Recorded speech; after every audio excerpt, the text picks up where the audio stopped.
Uno cuando está aburrido puede llegar a mover su nariz como para poder entretenerse, ¿no? Y como para poder, de alguna forma, mostrarle a los demás qué es lo que uno puede hacer, cuál es su superpoder. En realidad, cuando uno quiere dormirse, tiene eh, las ganas, pero no tiene la posibilidad de demostrarle a los demás qué es lo que uno puede hacer con su nariz. ¿Por qué? Porque uno está solo en su cuarto, ¿no? Y cuando uno está solo en su cuarto puede llegar a ser no solamente un movimiento de nariz, sino que puede llegar a ser un montón de otras cosas como para que los demás piensen que uno es un superhéroe. ¿No? Uno puede llegar a pensar eso cuando uno es pequeño, pero cuando uno va creciendo también hace estupideces similares. No necesariamente mover la nariz, sino que uno termina por hacer cosas que lo hacen quedar bien delante de los demás. ¿No? Es como que uno necesita siempre la aprobación de los demás. Y más aún cuando en el lugar en el cual uno está intentando mover la nariz, está la persona amada, ¿no? Está quizás una persona que uno quiere seducir.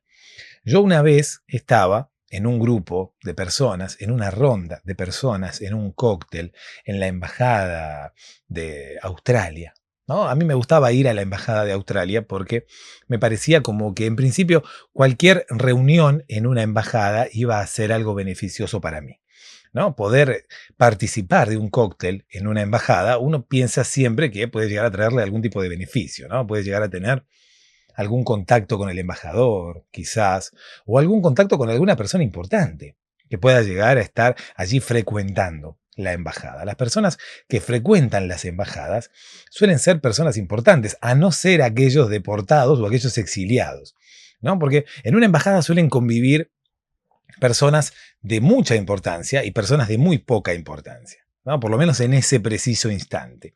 En el momento en el cual vos estás en una embajada, podés llegar a ser una persona muy importante o podés llegar a ser una persona muy poco importante. De hecho, podés llegar a estar quizás transitando el momento de menos importancia en tu vida. Si te están deportando, si sos una especie de exiliado que estás pidiendo ayuda en la embajada que tu país tiene en otro país, es porque estás teniendo algún tipo de problema, ¿no? Es porque realmente las personas de ese país no te están considerando demasiado y es por eso que te acercaste a tu embajada.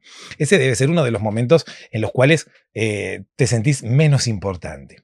Aunque ahora que lo pienso bien, quizás podés llegar también a sentirte un poco importante. ¿Por qué? Porque las personas de la embajada te están prestando atención. Porque las personas de la embajada te están dando asilo. O quizás te están deportando, reitero, ¿no? Entonces quizás si te están deportando y hay que hacer algún tipo de trámite en la embajada de tu país para poder de alguna forma darte una salida elegante de ese país, allí sí seguramente no sos importante. Pero por el contrario, si estás participando en un cóctel, en una embajada, y sos un invitado y no sos una persona que estén deportando o una persona que esté pidiendo asilo, seguramente podés llegar a codearte con personas importantes, podés llegar a relacionarte de alguna forma con personas que estén allí, quizás haciendo negocios, quizás personas que hayan sido invitadas por su importancia. Lo reitero una vez más, ¿no? Las personas que están en una embajada suelen ser importantes, suelen ser personas importantes de ese país, ¿no? Que quizás el embajador las ha invitado por alguna razón en particular. Entonces yo lo que hacía era intentar de alguna forma siempre participar en los cócteles que se hacían en la Embajada de Australia. ¿Por qué hacía yo esto? Bueno, en principio porque la Embajada de Australia me quedaba cerca, ¿no? Medio como que me venía bien cualquier embajada a mí, porque yo pensaba, y con justa razón, luego de elaborar una especie de análisis, incluso de elaborar la primera parte del método científico, ¿no? De generar hipótesis acerca de la importancia que podían llegar a tener las personas en las embajadas. La embajada de Australia era la que más cerca me quedaba, ¿no? Me quedaba a la vuelta de mi casa. Yo incluso hice como una especie de plan de acción, ¿no? Empecé a evaluar cuáles son los lugares en la ciudad en los cuales yo puedo llegar a hacerme más contactos, ¿no? Cuáles son los lugares en la ciudad donde pueden llegar a estar las personas más importantes. Y opté por las embajadas. En principio porque pensé en esto que te decía, ¿no? Un cóctel en una embajada, están las personas más importantes del país, incluso quizás algunos visitantes ilustres también del país que son invitados a las embajadas. Y por otro lado también elaboré un plan en el cual estaba, como quien dice, evaluando pros y contras en lo que tiene que ver con las distancias de mi casa hacia las embajadas, ¿no? Como para poder caminar, no sé, la menor cantidad de cuadras posibles, ¿no? ¿Qué sé yo? Como para poder hacer el menor gasto de energía posible. Entonces, de esa forma, elegí la Embajada de Australia, que de todas las embajadas, en principio, las embajadas eran los lugares más importantes de entre todos los lugares que yo había evaluado. Y además, la Embajada de Australia era la más cercana de entre todas las embajadas. Entonces, siempre iba yo a la Embajada de Australia. Tuve la suerte de poder colarme a esa embajada muchas veces. ¿Por qué? Porque la embajada quedaba a la vuelta de mi casa. Esto significa que, de alguna forma, mi casa era lindera con los techos de la Embajada de Australia. Y la Embajada de Australia siempre fue, como quien dice, bastante permeable en lo que tiene que ver con su seguridad. Debe ser porque los australianos son medio confiados, ¿no? Porque ellos dicen, bueno, nosotros no somos Estados Unidos, ¿quién nos va a venir a bombardear a nosotros? ¿Quién puede llegar a hacer un atentado?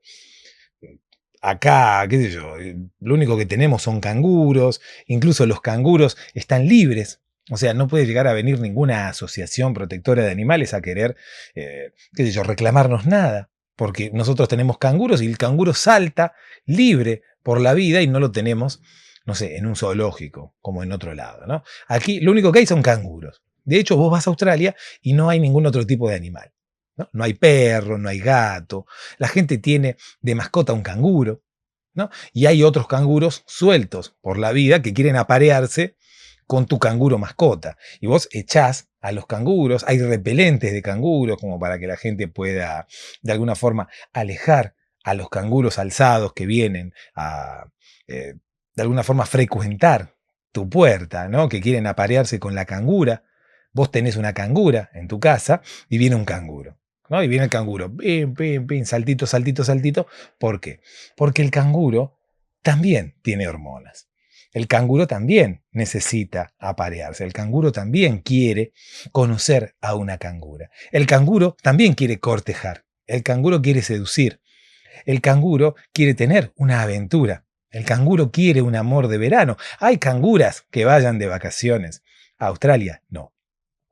Los canguros y las canguras están todo el tiempo ahí, en Australia. Entonces, el tema del amor de verano es más una fantasía del canguro, ¿no? Es más una fantasía como para alimentar la pasión, como para alimentar las ganas de aparearse. Viste que los seres humanos, no sé, utilizan disfraces, de alguna forma simulan situaciones como para poder reavivar el fuego que existe en una pareja y que los encuentros sexuales sean quizás un poco más atractivos, ¿no? Como que haya ganas de poder revolcarse con alguien. ¿Qué sé yo? Inventamos una situación en la cual, no sé, yo soy tu empleada y tú eres mi jefe y de alguna forma tenemos una relación prohibida, ¿no? Y yo me he visto de mucama y vos te vestís con un smoking, ¿no? Como para poder simular una situación que sea de alguna forma erógena, ¿no? Para los dos, que sea, como quien dice, excitante. Para los dos, una fantasía. Bueno, el canguro también tiene fantasía, ¿no? ¿Por qué debemos privar al canguro de tener su fantasía? El canguro tiene la fantasía de que pueda llegar a venir una cangura de vacaciones y él tener un amor de verano. Y eso de alguna forma puede reavivar las ganas que tiene el canguro de aparearse. Algunas personas, más que nada algunos amigos que yo tenía viviendo en Australia, me decían, no, el canguro no necesita ningún tipo de disfraz, el canguro no necesita inventar ninguna historia para poder aparearse, el canguro siempre tiene ganas de aparearse. Yo tengo una cangura aquí en mi casa y siempre hay canguros en la puerta, haciendo guardia, como quien dice, peleándose entre ellos. Viste que el canguro se pelea, ¿no? A los saltos, a los golpes con otro canguro. Bueno, parece ser como que en la puerta de la casa de mi amigo había muchos canguros peleándose. Bueno, podría contarte, ¿no? La historia de No sé cómo había llegado. Ah, porque te iba a contar la historia de cuando yo iba a la Embajada de Australia. Bueno, pero te voy a contar las dos historias, si es que tengo tiempo, ¿no? En principio te voy a contar la historia de cuando yo me colaba a la Embajada de Australia, pero también quiero contarte la historia de mi amigo, el que vive en Australia y el que tiene a los canguros peleándose en la puerta por querer aparearse con la cangura. Es como que, en principio yo pienso, ¿no? En Australia, ¿qué necesidad de tener un canguro como mascota? No tiene sentido. Si los canguros están como ahí, son gratis, ¿no? Hay canguros por todos lados. Está el canguro, salís a la puerta de tu casa y está el canguro saltando. Vas a la casa de un amigo, hay un canguro, ¿no? Salís, vas a trabajar y te encontrás con canguros por todos lados. ¿Qué necesidad de tener un canguro como mascota, ¿no? Uno tiene muchas veces un canguro como mascota, o un perro como mascota, o un gato como mascota, porque gusta de la compañía del gato, gusta de la compañía del animal. Pero en Australia todo el mundo está todo el tiempo en compañía de los canguros. Entonces como que no hay necesidad de tener una mascota, no hay necesidad de tener un canguro ahí encerrado en tu casa. Además el canguro necesita un lugar bastante importante, ¿no? Imagínate, el canguro necesita un poco más su habitación por un tamaño que tiene el canguro, ¿no? En Australia, mi amigo me contaba que la mayoría de personas que tienen canguros de mascotas es porque no pueden tener hijos.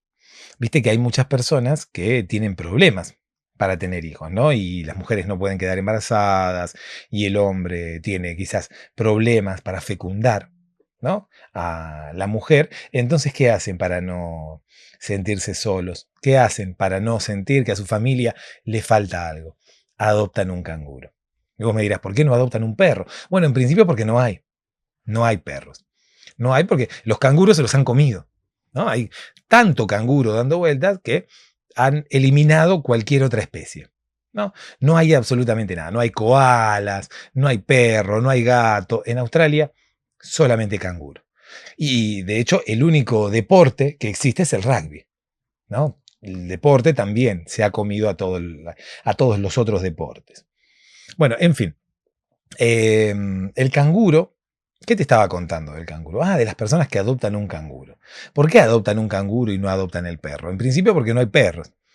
Pero por otro lado, las personas que no pueden tener hijos adoptan el canguro porque es lo más similar que hay en Australia a un ser humano, ¿no? Por el tamaño, qué sé yo, el canguro necesita una habitación, entonces las personas, los matrimonios que no pueden tener hijos, le arman la habitación al canguro, le ponen la cama, el canguro necesita quizás, no sé, 10 metros cuadrados como para poder estar tranquilamente, mínimo 10 metros cuadrados, entonces las personas le arman la habitación ahí al canguro y qué sé yo. Bueno, en fin, no te quería hablar de las parejas australianas que no pueden tener hijos, ni de la adopción del canguro. Lo que te quería contar era acerca de mi amigo, el que vive en Australia, y se le juntaban los canguros en la puerta, ¿no? Él no podía tener hijos, así como recién te contaba, tenía problemas con su esposa, problemas de fecundación, ¿no? El nombre de mi amigo era Facundo. Y yo le digo, oh, querido Facundo, ¿cómo tienes tú problemas de fecundación? Si eres Facundo, nunca puedes tener problemas de fecundación.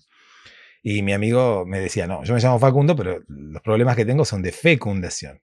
Bueno, es lo mismo, le digo, Facundo, fecundo, ficundo, ¿no? Tendrás un hijo ahora que se llame Ficundo, porque eres Facundo, tienes problemas porque no eres fecundo y tampoco eres ficundo, ¿no? O en todo caso, focundo. Ni hablar si eres fucundo. Y mi amigo me quedó mirando, ¿no? Incluso en un momento vi que llamó a la cangura como para que me pegara, pero yo le dije, no, no, Facundo, por favor, mantén las formas, guarda tus modales, ¿no? De alguna forma debes comportarte, porque vives en Australia. Y en Australia las personas se comportan de otra forma. En Australia las personas tienen otro tipo de modales. En fin, eh, mi amigo Facundo tenía problemas para fecundar. No tenía problemas para facundar, porque él era Facundo. Andaba por la vida facundando, pero no podía fecundar. Una vez se peleó con su esposa, ¿no? Porque él decía que andaba por la vida, acabo de pegarle a la mesa, es por eso que acaba de temblar todo. Él andaba por la vida facundando, ¿no? Y la mujer entendió que andaba por la vida fecundando. Fecundar tiene que ver con, de alguna forma, dejar tu semilla, ¿no? Quizás en otra persona, en una mujer, como para poder crear una vida, los dos juntos, ¿no? Cada uno con su parte. Entonces, claro, él andaba por la vida facundando. ¿Por qué? ¿Cómo se dio esta situación? Voy a pasar a contarte otra historia diferente que tiene que ver con la historia de mi amigo Facundo y cómo su matrimonio terminó rompiéndose. Oh, querido podcaster, ¿por qué vas a contarnos una historia triste? ¿Por qué vas a contarnos la historia de tu amigo Facundo al cual se le rompió el matrimonio? ¿Por qué no nos cuentas mejor la historia de otro amigo al que se le haya roto el pantalón, por ejemplo, ¿no? En algún momento en el cual, no sé, se le haya caído la billetera al piso, se haya agachado, por ejemplo, y se le haya roto el pantalón. ¿Por qué no nos cuentas esa historia de tu amigo, el cual se agachó y se le rompió el pantalón y todo el mundo empezó a reírsele y todo el mundo empezó a hacerle bullying en el medio de la vereda? Y tu amigo se sacó quizás la remera, quizás la playera que tenía puesta y se la ató a la cintura para poder tapar el agujero que tenía en el pantalón. Pero luego dejó entrever su torso desnudo, quedó con su torso desnudo y allí la gente empezó a reírsele de nuevo. Y tú dirás, ¿por qué se le reía a la gente? Quizás por su estado físico. ¡Oh, qué mala gente! No, no se le reía por eso. Se reía porque mi amigo tenía tatuado en el pecho un chiste. Entonces las personas leían ese chiste y empezaban a reírse. De alguna forma lo miraban y se reían. De alguna forma lo señalaban y se reían. Es por eso que mi amigo, al cual vamos a llamar Pedro, tuvo problemas ya desde muy chico. Y con esto no me estoy refiriendo a que él era quizás un niño cuando empezó a tener problemas. No, era un adolescente, pero cometió el error de tatuarse un chiste en el torso. Y nunca quiso repararlo, nunca quiso arreglarlo, nunca quiso enmendarlo, nunca quiso borrar ese chiste de su torso. Oh, querido podcaster, qué tonto tu amigo Pedro, que nunca quiso cambiar el tatuaje que él tenía en el pecho. Bueno, resulta que esta historia comienza hace mucho tiempo, muchísimo tiempo. Hay que contar muchas cosas para que puedas llegar a entender la historia que voy a contarte y no sé si tendré tiempo de contarte la historia del canguro, ¿no? Ni siquiera la historia de la Embajada de Australia, que quizás dejaré para algún otro episodio. Resulta que mi amigo Pedro, vamos a llamarlo Pedro, pero en realidad no se llama Pedro. Mi amigo Pedro tuvo un amorío muy fuerte hace mucho tiempo. O casualidad que este amorío que él tuvo muy fuerte dejó una marca en él. No solamente a nivel sentimental, sino que también dejó una marca a nivel corporal. Oh, querido podcaster, tu amigo Pedro tuvo quizás una novia que lo golpeaba y le dejó una cicatriz. No. Él tuvo, como quien dice, un amor tan fuerte que quiso que le quedara una marca en la piel para siempre. Vamos a pasarlo en limpio, vamos a decirlo más claro. Él tuvo un noviazgo con una mujer, con una chica en ese momento. Tuvo quizás un amor muy fuerte, un amor muy pasional, que lo llevó a tatuarse algo en el pecho. Ella también se tatuó algo en el pecho. Ese tatuaje ellos de alguna forma querían compartirlo para poder dejar un recuerdo de su amor. Ellos sentían tanto amor el uno por el otro que querían sellar esa unión, querían dejar una prueba de esa unión, tatuándose algo los dos. Ella le propuso oh querido Pedro, vamos a tatuarnos cada uno el nombre del otro. Sin embargo, Pedro desistió de esa idea, no le gustó mucho la idea de tatuarse el nombre de ella. Dice, amor mío, yo prefiero tatuarme un chiste. ¿Cómo que te vas a tatuar un chiste, Pedro? Sos estúpido. ¿Cómo un chiste? Tatuate mi nombre, ¿no? Yo me llamo Candela. Tatuate mi nombre, Candela. No, dice, ¿cómo me vas a tatuar tu nombre? Mirá después. Dice, cuando yo me peleé con vos, me quiero revolcar con otra y va a leer que tengo escrito en el pecho Candela y qué sé yo. Obviamente a Candela esto no le gustó mucho que digamos, ¿no? Porque él, de alguna forma, ya estaba pensando en revolcarse con otra. Por lo menos ella lo interpretó así. Si bien Pedro no estaba pensando en revolcarse con otra, ni mucho menos. De hecho, Pedro tenía, como quien dice, un amor inconmensurable por Candela. Tenía un amor como nunca antes eh, había tenido. ¿Y por qué digo esto? Porque Candela había sido el primer amor de Pedro. Es por eso que él tenía tanto amor y tanto devoción, tanta devoción por ella.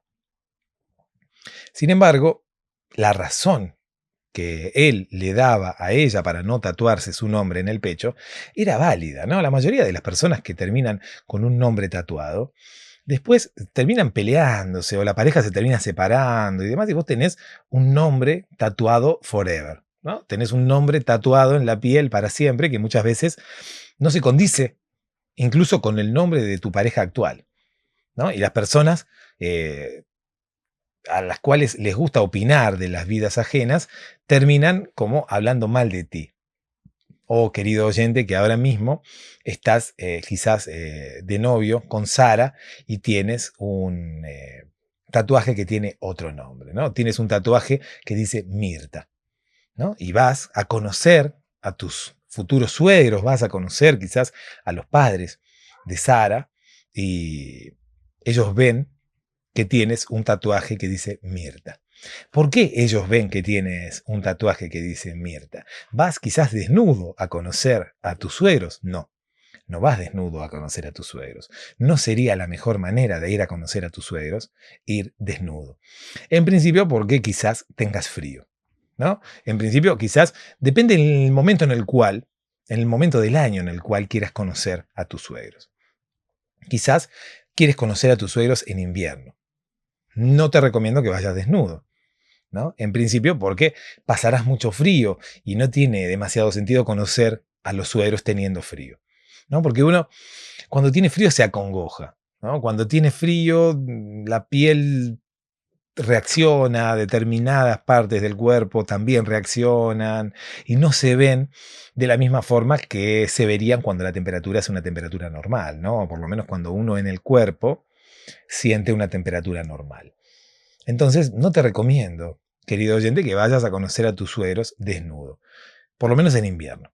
Ya si es en primavera o en verano, yo ahí lo pensaría. Preferiría que no, ¿no? En principio porque pueden llevarte preso, ¿no? Si vos llegás desnudo a la casa de tus suegros, significa que por ahí el trayecto hacia la casa de tus suegros también lo hiciste desnudo. Y si te encuentras con autoridades o si quizás alguna señora muy puritana, ella te ve y llama a la policía y dice, hay un sátiro, hay un desnudista, hay un exhibicionista aquí paseándose por la calle, no te conviene.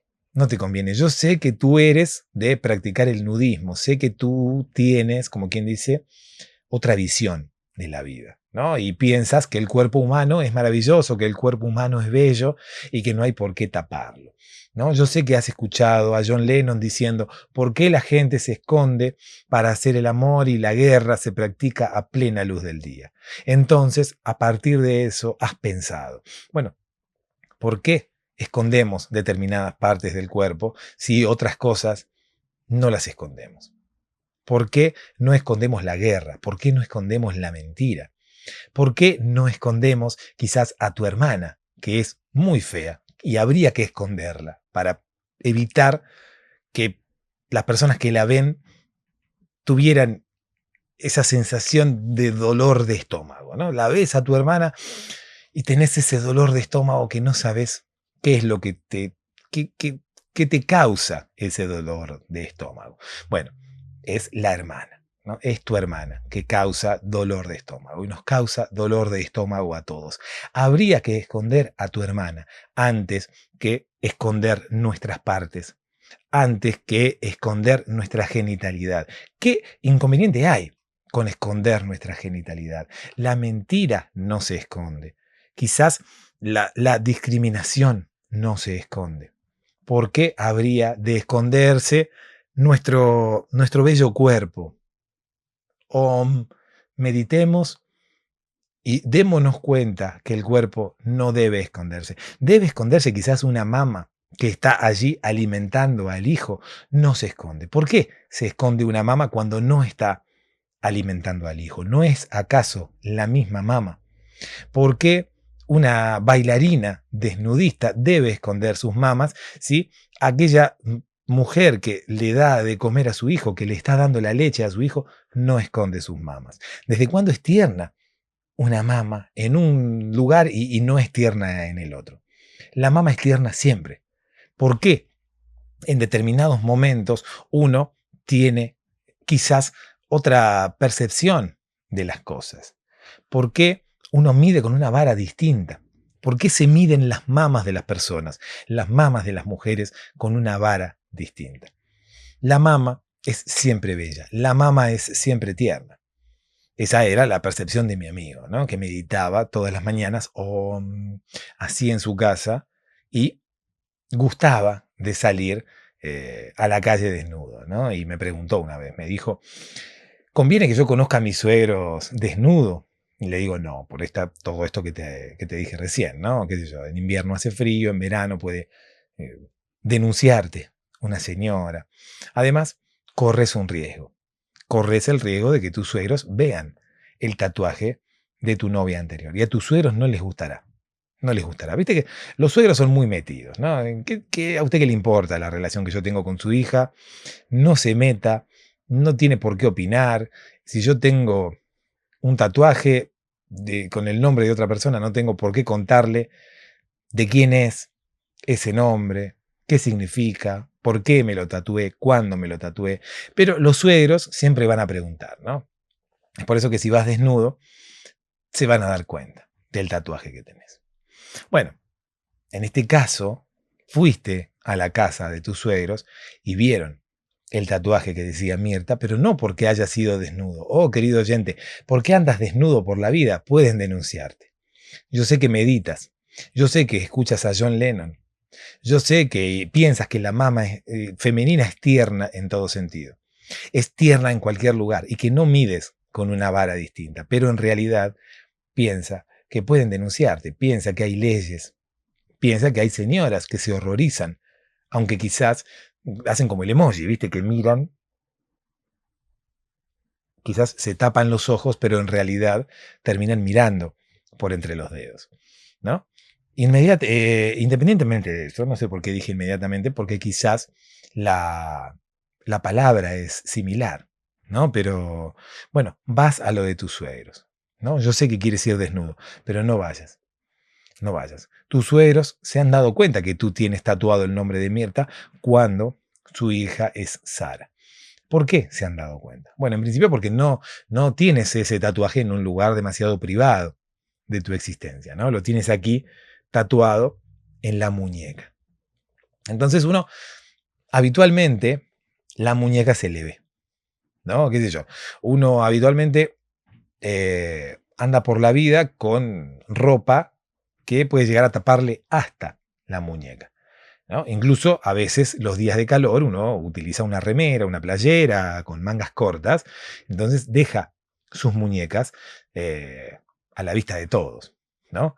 Lo que hacía Pedro, en principio, era tapar su muñeca y tapar el nombre de Mirta con un reloj, ¿no? Él tenía un reloj inteligente para compensar, ¿no? Porque él no era muy inteligente que digamos, entonces de alguna forma compensaba su poca inteligencia con la inteligencia del reloj, ¿no? Nunca hubo un invento mejor para la gente que es media tosca, ¿no? Un reloj inteligente. Es como el perro lazarillo para los ciegos, ¿no? De alguna forma, el perro compensa lo que a vos te falta.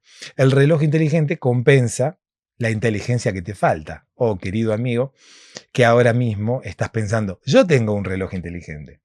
¿Será porque no soy lo suficientemente inteligente como para desempeñarme por mí mismo? El reloj quizás es aquel que me guía, como el perro guía al no vidente. Quizás.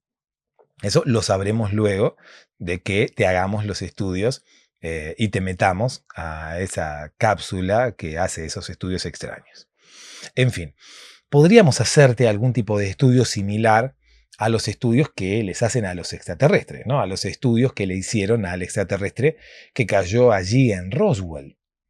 Podríamos hacerte acupuntura, podríamos hacerte biopsias de todos los órganos que tienes en tu cuerpo como para poder saber cuán inteligente eres. Pero que hagamos una biopsia de tu estómago, no sé si tiene que ver demasiado con tu inteligencia o no. Podemos de alguna forma darnos cuenta si has cuidado tu estómago o no has cuidado tu estómago y de esa forma deducir de alguna forma si eres inteligente o no. Pero sería como eh, muy poco probable que podamos medir tu inteligencia con una biopsia de estómago. En fin, eh, Pedro, cuando conoció a Candela, tenía el tatuaje eh, tapado por el reloj inteligente. En realidad no era Pedro y no era Candela. Ahora que lo pienso me estoy confundiendo, ¿no? Pedro era el que tenía tatuado el chiste en el torso. Y esta es otra historia, ¿no? Candela no era la de los suegros, era otra persona. No importa el nombre. Esta persona, este hombre que tenía tatuado el nombre de Mirta, no tiene nombre, no es necesario el nombre, no es necesario hablar, no es necesario recordar, no es necesario ni siquiera explicitar el nombre de esta persona. Simplemente sabemos que había tenido una exnovia cuyo nombre era Mirta y también sabemos que su actual pareja se llamaba Sara, ¿no? Y él, luego de haber evaluado la posibilidad de llegar desnudo a conocer a sus suegros, optó por no hacerlo, ¿no? Sin embargo, te estaba contando la historia de cómo él tapaba el nombre de Mirta que tenía tatuado en la muñeca.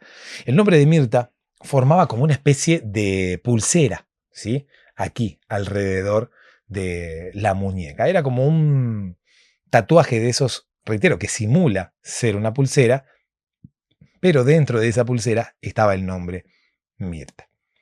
Ese nombre se leía, como quien dice, a simple vista. No era necesario mirar con mucho detenimiento el tatuaje, ni siquiera eran letras extrañas, ni siquiera estaba disimulado como si de un tribal se tratase o de una pulsera, qué sé yo, con espinas o simulando ser una especie de alambrado o algo por el estilo. Viste que la gente se tatúa cosas extrañas. Bueno, en este caso, el tatuaje no tenía ninguna cosa extraña, ¿no? Solamente tenía forma de pulsera y decía Mirta. Adelante. Cuando este señor quiere seducir a Sara, lo que hacía era ponerse un reloj para que no se viera ese tatuaje. Oh, querido protagonista del día de hoy, ¿por qué te pones un reloj para tatuar el nombre de tu expareja? En principio porque este señor era medio pirata, ¿no? Y vos me dirás, era pirata. Eh, Se subía a los barcos y andaba por allí intentando robarle sus pertenencias a otras personas. Bueno, no. Pirata es, como quien dice, eh, parte del dialecto que se utiliza aquí, no sé si en otros lados se utilizará de la misma forma, y tiene por objetivo, de alguna forma, graficar eh, o por lo menos identificar a aquella persona que tiene fama de engañar a sus parejas, ¿no?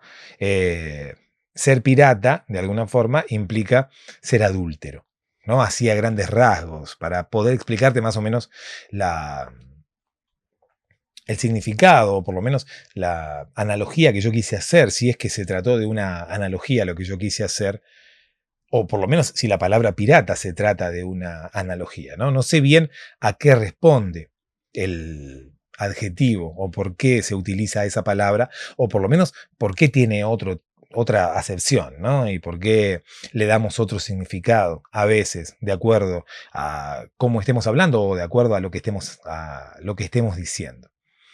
En fin, entonces, ¿qué hacía este señor, nuestro protagonista del día de hoy? ¿Qué hacía?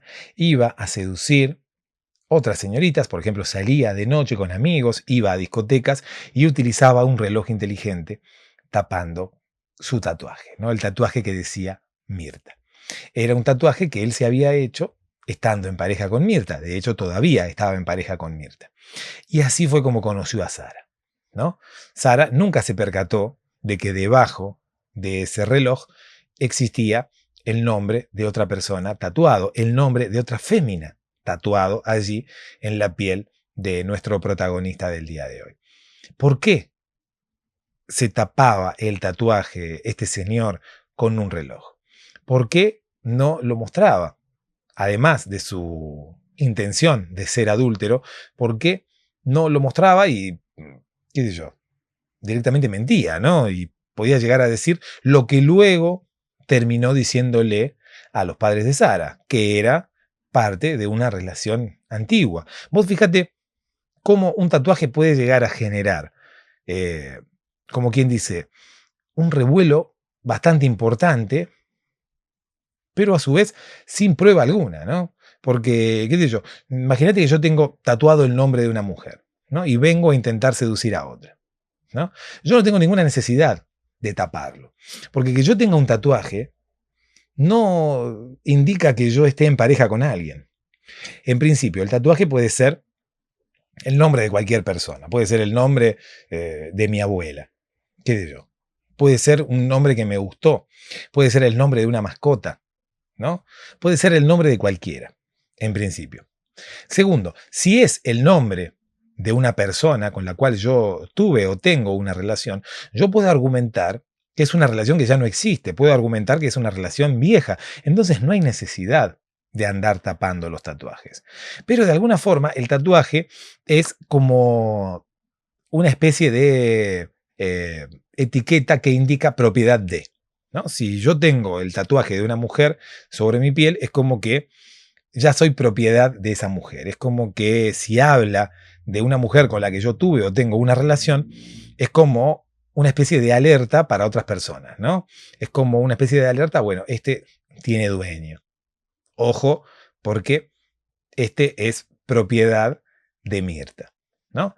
Entonces, quizás de alguna forma actúa como una especie de repelente para las personas nuevas que pueden llegar a acercársete, ¿no? Qué sé yo, tenés quizás la intención de seducir a alguien y tenés ese tatuaje ahí que tiene el nombre de otra persona, ¿no? Y es como que algunas personas no van a querer acercarse a vos, o incluso puede llegar a ser que sí quieran acercarse solamente por la curiosidad de querer saber por qué tenés ese nombre, por qué tenés ese nombre en el tatuaje, ¿no? ¿Por qué tenés ese nombre tatuado? O Eustaquio, ¿por qué tienes ese nombre tatuado? ¿No? Y ahí mientras uno baila, ¿no? Un tema de Shakira, se va acercando a otra persona. Hola, ¿qué tal? Sí, ¿cómo te llamas? Eustaquio. ¿Y por qué tenés un tatuaje que dice Mirta? ¿No? Y ahí Eustaquio puede llegar a contarle o no. O puede llegar a inventar una historia, ¿no? A mí me gustaba, mirá, vos fíjate cuántas historias, ¿no? Que uno comienza, o cuántas historias que comencé hoy, y al final no terminé ninguna. Pero bueno, a mí me gustaba inventar historias de acuerdo a lo que generaban los tatuajes que yo tenía sobre mi cuerpo. ¿Qué significa esto? Que yo tenía tatuajes sobre mi cuerpo a propósito. ¿A qué me refiero con esto?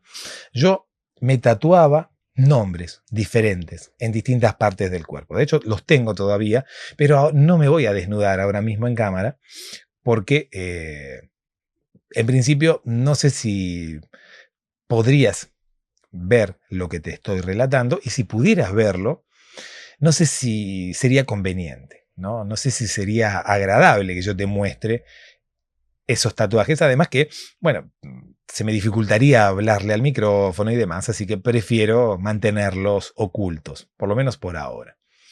Yo borré varios de esos tatuajes. De hecho, ahora que estoy pensando, no sé si me queda alguno. Pero yo en su momento me tatuaba nombres de mujeres como para resultar un poco más atractivo. Y vos me dirás, ¿qué tiene que ver tatuarse nombres de mujeres como para resultar un poco más atractivo? Bueno, ahora voy a contarte lo que hacía. Yo agarraba, ¿no?, una especie de eh, fibrón de henna que había conseguido en el exterior. Yo había viajado al exterior y había conseguido unos lápices, una especie de fibrones. Cuando me refiero a fibrones son como fibras un poco más gruesas, ¿no? Había conseguido unas fibras que eran de henna. Los tatuajes de henna suelen ser tatuajes temporales, ¿no? Suelen ser tatuajes que no quedan para siempre, sino que están dibujados sobre la piel. Ocurre que la tinta es un poco más resistente, más que nada el agua y más que nada los baños que uno pueda llegar a darse y demás. Entonces, de esa forma, el tatuaje a uno le dura, qué sé yo, una semana, un par de días o lo que fuera. A diferencia de los tatuajes comunes, ¿no?, que están impresos de alguna forma, que se dibujan en una capa inferior de la piel. Es por eso que no se borran nunca, porque en realidad uno no tiene acceso a esa tinta, como quien dice. Uno no tiene acceso a ese dibujo, uno no tiene acceso al lugar en el cual uno tiene dibujado el tatuaje, ¿no? Es como si uno se dibujara algo en algún lugar y sobre ese lugar, por ejemplo, sobre esa pared, uno le pusiera una, dos o tres capas de papel transparente, ¿no? Y ahí uno, el dibujo lo ve en la pared, pero nunca se borra. ¿Por qué? Porque está protegido. ¿Y cómo lo ve uno al dibujo que está ahí? ¿Cómo uno ve el tatuaje en la piel de las personas? Bueno, justamente porque las capas que están arriba protegiéndolo son transparentes. Es por eso que uno puede ver el tatuaje, pero el tatuaje no se puede borrar. Yo, bueno, luego de esta super clase, luego de este super tutorial acerca de cómo funcionan los tatuajes en las pieles de los seres humanos, continuaré contándote la historia, ¿no? Y continuaré contándote la historia de cómo yo me tatuaba nombres en el cuerpo para parecer un poco más atractivo. No me tatuaba cualquier cosa. No es que me tatuara unas cadenas, un corazón roto, sangrando. No es que me tatuara tribales ni letras chinas. No me tatuaba flores tampoco. Me tatuaba nombres. Nombres de mujeres. Cualquier nombre. Y me los tatuaba con henna, reitero. No tenía un tatuaje permanente. En algún momento pensé en tener una especie de tatuaje permanente, ¿no? Y digo, bueno, me tatúo esto, total.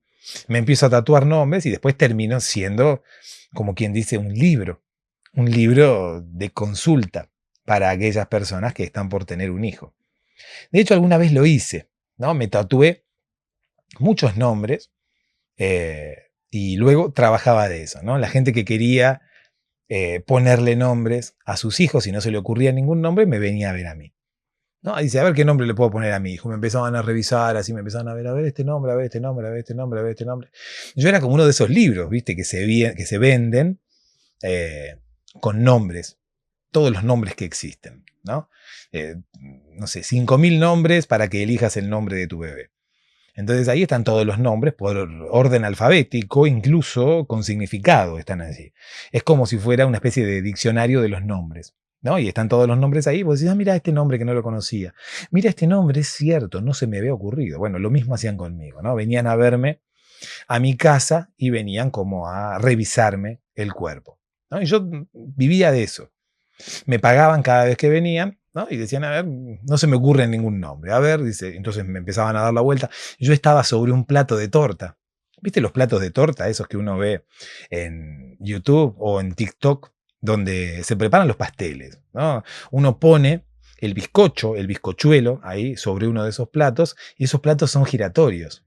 Es como una especie de base giratoria que los pasteleros utilizan para poder decorar el pastel, ¿no? Y para no tener que andar dando vueltas uno en torno al pastel, el que gira es el pastel, ¿no? Es una base giratoria así que uno la va girando y le va poniendo la cremita y lo va girando y le va poniendo más cremita y demás. Bueno, yo estaba parado en uno de esos, ¿no? Me había eh, mandado a hacer una basecita de esas un poco más resistente, porque había comprado un par, ¿no? Yo en realidad tengo que contarte en realidad tantas cosas tendría que contarte, es por eso que quisiera que me acompañaras y que estuvieras siempre aquí conmigo y que estuvieras a mi lado para siempre. No me gustaría que te fueras porque ya hoy he comenzado tantas historias que no he terminado y quisiera terminarlas, solamente para ti, solamente para alimentar tu curiosidad y que tú sepas cómo terminan cada una de estas historias. Yo me mandé a hacer un plato de torta, un plato de decoración de pasteles, un plato de giratorio de decoración pastelera para mí, ¿no? Yo era como una especie de pastel, ¿no? Yo iba a las pastelerías y más que nada a las casas que venden insumos, ¿no? Para decorar pasteles. Y les decía, bueno, eh, véndanme un plato de esos que gira, véndanme un plato de esos que tienen, como quien dice, la propiedad de girar sobre sí mismos, porque yo necesito exhibirme a mí mismo, ¿no? No necesito que nadie me decore. Yo ya estoy decorado. Ahora mismo quiero que la gente me disfrute y que no tenga que andar girando en torno a mí, sino que me pueda girar a mí como si de un exhibidor se tratase, ¿no? Yo estoy exhibiendo mi cuerpo, quiero que la gente venga y me gire, ¿no? Para poder verme desde diferentes ángulos.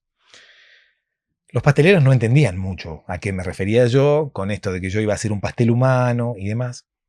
Pensaron que yo era una especie de stripper que se alojaba, que se escondía en los pasteles y que de repente, cuando era el cumpleaños de alguien, le traían el pastel gigante así y salía yo de adentro, ¿no? Como una especie de regalo.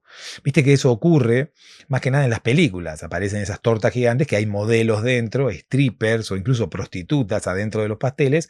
Entonces, a un tipo le traen el regalo, le traen el pastel y sale una mujer de adentro, ¿no? Así en paños menores, que es el regalo para el tipo, ¿no? Bueno, en este caso, la gente de la pastelería pensaba que yo hacía lo mismo, pero, no sé, con gente a la cual yo le resultase atractivo de alguna forma. Y yo le dije, no, no, yo no soy stripper, no salgo de adentro de ningún pastel, no suelo esconderme adentro de las tortas. Además, soy claustrofóbico, entonces no puedo. Si bien me han ofrecido alguna vez ser, no stripper, sino ser el regalo que viene adentro de la torta, le dije no. No porque soy claustrofóbico. Creo que he perdido la oportunidad de mi vida al momento de no esconderme dentro de una torta y no salir en el momento adecuado. Todo pasó en un momento en el cual yo acepté, ¿no? Yo tengo que ser sincero, yo antes, de joven, me dedicaba a ir adentro de las tortas, ¿no? Yo era como quien dice el regalo que le ofrecían de sorpresa a determinadas personas. La mayoría eran mujeres mayores, ¿no? Eran mujeres de más de 50, 60 años que cumplían años. Entonces las amigas que le querían hacer un regalo entre gracioso y distinto, eh, contrataban una empresa que mandaba tortas con tipos adentro, ¿no? Entonces el tipo salía así, todo lleno de aceite, todo enaceitado, bailando, con un moño acá, con el torso desnudo y un moño.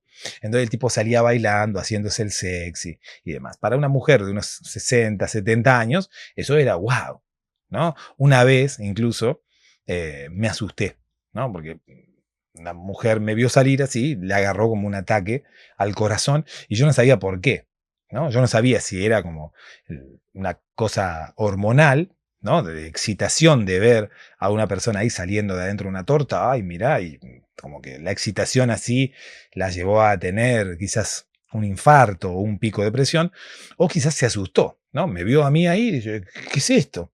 ¿no? Y pensó, no sé, que era algún tipo de monstruo extraterrestre o algo así, entonces también, ¿no? La misma sensación, porque la misma sensación puede agarrarte, ya sea que vos seas atractivo o no, ¿no? Generás lo mismo en las personas.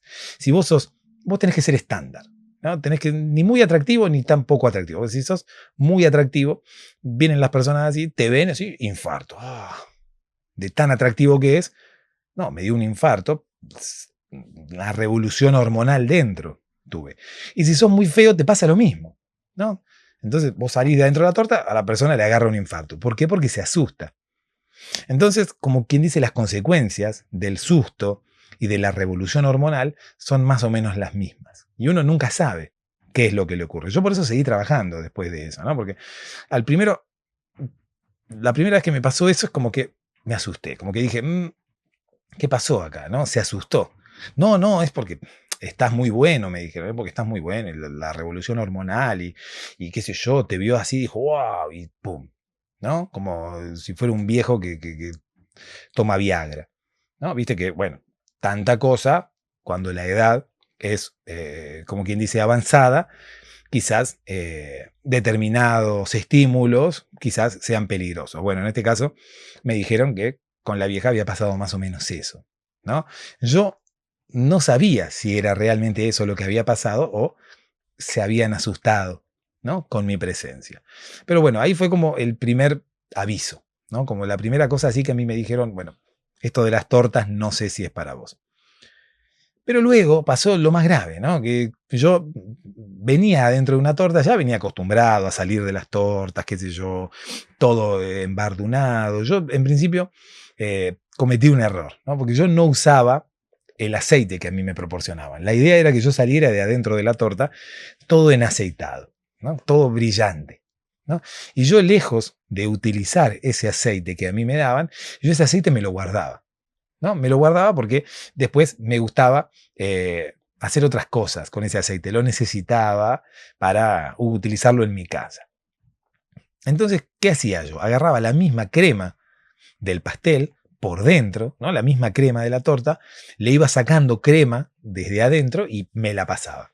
El efecto que yo lograba era más o menos parecido, ¿no? Porque quedaba todo brilloso, pegoteado, pero se me quejaron, ¿no? Se me quejaron porque una vez que cortaban el pastel me dijeron, pero este pastel está todo mordido por dentro. Este pastel le falta relleno por dentro. ¿Qué pasó? ¿No? Yo salí del pastel, así que sé yo. Después quisieron cortar el pastel y demás. Y le faltaban, ¿no? Le faltaba crema adentro, le faltaban ingredientes, le faltaba relleno. Entonces, obviamente le hicieron un reclamo a mis jefes y le dijeron, mira, el pastel que me trajiste le falta relleno por dentro. Sí, dice, el pastel es hueco porque yo puse un tipo adentro y tiene que ser hueco. El tipo no puede venir ahí en el medio de la masa, en el medio del chocolate, en el medio de la crema. No puede salir de ahí. Bueno, porque al principio, cuando esta empresa comenzó, ¿no? Yo fui parte. ¿Por qué? Porque las personas que habían comenzado con esta empresa eran unos compañeros de universidad, ¿no? Eran unos compañeros de universidad míos, estábamos de allí estudiando y hablando de emprendedurismo y hablando de empresas y demás. Y a mis compañeros se les ocurrió hacer una empresa de tipos adentro de las tortas, ¿no? ¿A qué te refieres con esto, oh querido compañero de la universidad? Dice, vamos a hacer una empresa cuyo target objetivo sean las viejas, ¿no? 60, 70 años, que hace mucho que no tienen una alegría, viene alguien, un familiar, una amiga, alguien, y le regala una torta con un tipo adentro. Uy, le digo, qué bueno, ¿puedo participar? Sí, vos vas a ser el que va a ir adentro de la torta. ¿Cómo yo voy a ser el que va a ir adentro de la torta? Sí, dice, porque nosotros ya somos los socios. ¿Vos querés participar? Sí. Bueno, tenés que ser el tipo que va dentro de la torta. Yo no quiero ser el tipo que va dentro de la torta. Bueno, entonces no participás. Así que bueno, no me quedó otra. Yo quería ser parte del negocio y tuve que ceder y ser el tipo que va dentro de la torta, ¿no? Pero al principio comenzaron mal, porque ellos eran novatos, no conocían muy bien el negocio. Entonces, ¿qué hacían? Me paraban a mí ahí en el medio de la torta y me tiraban todos los ingredientes encima. Y me mandaban al horno, ¿no? Entonces la torta como quien dice, se formaba, la torta se cocinaba conmigo en el medio. La torta crecía y como quien dice, me envolvía a mí y yo quedaba en el medio del bizcochuelo. Ahí, ¿no? Es como que la torta se cocinaba en torno a mí, conmigo dentro. Entonces yo ya formaba como parte de la torta. ¿Se entiende? Formaba parte del pastel. Y vos me dirás, oh, querido podcaster, ¿cómo no te cocinabas y cómo no te quemabas con el horno? No, no, es que la misma torta como que formaba una especie de barrera contra el calor, ¿no? La torta se cocinaba en torno a mí, pero el calor no me llegaba a mí, porque la misma masa, los mismos ingredientes formaban una especie de barrera, ¿no? Estaba todo más o menos estudiado, porque mis amigos sabían química, incluso eran ingenieros, ellos habían estudiado algunas cosas antes, entonces sabían que si yo me metía dentro de la torta, los ingredientes crecerían alrededor mío, ¿no? Pero era como que yo quedaba en el medio del bizcochuelo, en el medio del pastel, de forma literal. O sea, todo el pastel crecía en torno a mí. Incluso es como si, no sé, vos hicieras un pan y en el medio le pones, no sé, un pan dulce, ¿no? De esos que se comen en Navidad. ¿No? Uno le mete la fruta o los chips de chocolate ahí en el medio de la masa, ¿no? Y después la masa se cocina y queda el chip adentro, ¿no? La masa se forma en torno al chip. Bueno, en este caso yo era el chip de chocolate, ¿no? La masa se formaba en torno a mí. Eso me trajo problemas, ¿no? En principio, muchas veces estuve a punto de asfixiarme, porque estaba ahí en el medio de la masa y no tenía forma de respirar y no tenía forma de mantenerme vivo, siquiera.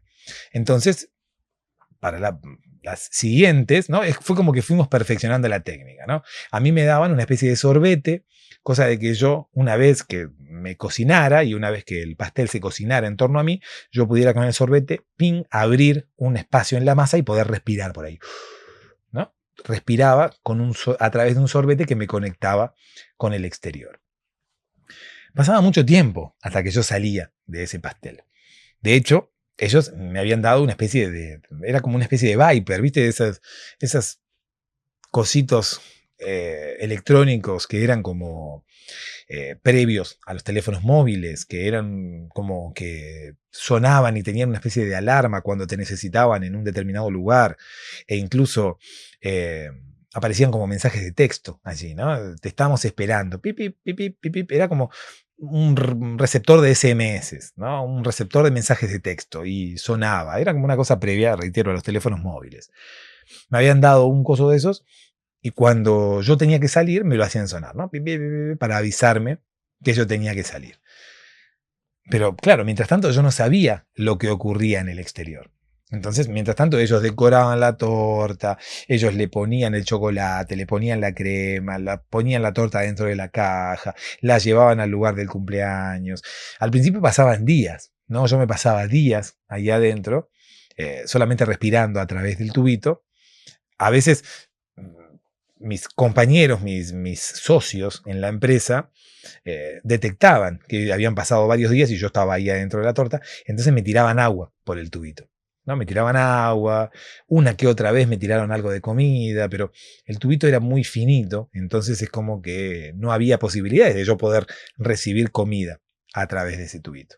Bueno, fuimos mejorando, fuimos afinando el sistema, ¿no? Y ya se dieron cuenta de que yo no podía estar mucho tiempo adentro de la torta, días y días, imagínate. Terminaba, como quien dice, eh, mi periplo tortil lo terminaba casi desvanecido, ¿no? Ya cuando me llegaba el momento de salir, me sonaba el Viper, yo salía así, rompía la torta, pero ya como que salía desganado, ya la última vez casi salgo desmayado, ¿no? Apenas si pude salir así y un poco más me caía y el espectáculo obviamente no fue el mismo, porque yo tenía que salir de la torta así, como quien dice, todo lleno de masa y de una porquería era la verdad. Y tenía que bailar así, con una música sexy y demás.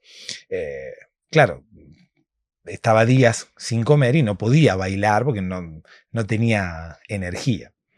Eh, bueno, entonces fuimos, como quien dice, aceitando el método. ¿no? Y las últimas veces ya la torta, el pastel se cocinaba el mismo día que se iba a entregar, ¿no? Cosa que yo tuviera que estar ahí adentro del pastel la menor cantidad de tiempo posible. Pero después, claro, nos dimos cuenta que no era saludable, porque, qué sé yo salía y lejos de tener una imagen sexy, salía todo lleno de crema y de masa, con toda la masa pegada en la piel, nada, una porquería, una imagen muy poco sexy. Así que lo que hicieron fue empezar a fabricar tortas huecas por dentro, ¿no? Como quien dice, tenían relleno y tenían masa, pero la masa dejaba, era cóncava. Era cóncava la torta, era como cóncavo el pastel, y tenía como una especie de tapita para que yo me pudiera meter adentro, ¿no? Entonces, a partir de allí ellos querían igualmente dar la misma imagen de sexy, ¿no? Que yo saliera de adentro y saliera todo lleno de aceite. Pero, claro, yo reitero, el aceite que me daban lo quería usar para otra cosa y empecé a agarrar crema de adentro de la torta y la gente empezó a reclamar. Al final siempre era un reclamo tras otro, un reclamo tras otro, un reclamo tras otro. Al final no pudimos continuar con la empresa, ¿no? En principio porque también en un momento yo tardé mucho en salir porque se me trabó la tapita y ahí fue donde me empezó a agarrar claustrofobia, ¿no? A galal, porque justo había sido una fiesta china, ¿no? Una fiesta, 70 años de una mujer china, ¿no? Entonces por eso dije Galal, porque mm, recordé ese momento. Al final tuvimos que deshacer la empresa y no tuvo, no tuvo futuro, porque como te digo, no pudimos continuar a causa de todos los reclamos, ¿no? Que estábamos recibiendo. En fin, creo que en el próximo episodio o en algún otro episodio finalizaré todas las historias que quedaron pendientes hoy, eh, pero no te lo puedo asegurar tampoco, porque luego no lo hago y me quedo mal, ¿no? Me quedo mal porque me quedo como en deuda, incluso pienso, digo, ¿para qué prometo algo que luego no puedo cumplir? Creo, intentaré continuar con estas historias, pero no puedo asegurártelo.